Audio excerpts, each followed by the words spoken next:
Hello everyone, welcome to our channel. Chhattisgarh ప్రాంతంలో ఏర్పడినటువంటి అల్పపీడనం తెలుగు రాష్ట్రాల్లో మొదలైనటువంటి వర్షాలు. వివరాల్లోకి వెళ్ళిన ఏ జిల్లాలో వర్షాలు పడతాయి, వాతావరణ పరిస్థితి ఏంటి తెలుసుకునే ముందు మీరు ఇంకా మన ఛానల్ కనుక సబ్స్క్రైబ్ చేయనట్లయితే వెంటనే సబ్స్క్రైబ్ చేసి పక్కన ఉన్న బెల్ ఐకాన్ ని కూడా క్లిక్ చేసేయండి. ఇక లేట్ చేయకుండా వివరాల్లో కనుక వెళ్ళినట్లయితే ఈశాన్య మధ్య బంగాళాఖాతంలో ఏర్పడినటువంటి ఉపరితల ఆవర్తన ద్రోణి బలపడింది.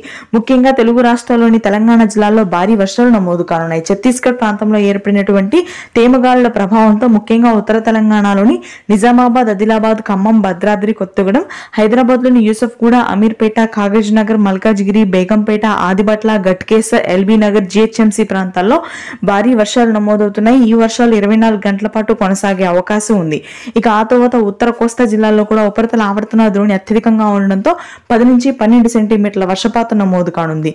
దీనికి తోడుగా అదేవిధంగా బంగాళాఖాతంలో దక్షిణ మధ్య బంగాళాఖాతంలో ఏర్పడినటువంటి ఉపరితల ఆవర్తన ద్రోణి ప్రభావంతో రాయలసీమలోని అనంతపురం, పుట్టపర్తి, సత్యసాయి, అదేవిధంగా కడప, చిత్తూరు ప్రాంతాల్లో ఇవాళ రేపు భారీ వర్షాలు నమోదవుతాయని వాతావరణ కేంద్రం వెల్లడించింది. రాయలసీమలో 7 నుంచి 8 సెంటీమీటర్ల వర్షపాతం కురవనుంది. ఇది ప్రస్తుతానికి ఉన్న వెదర్ అప్డేట్. Thank you.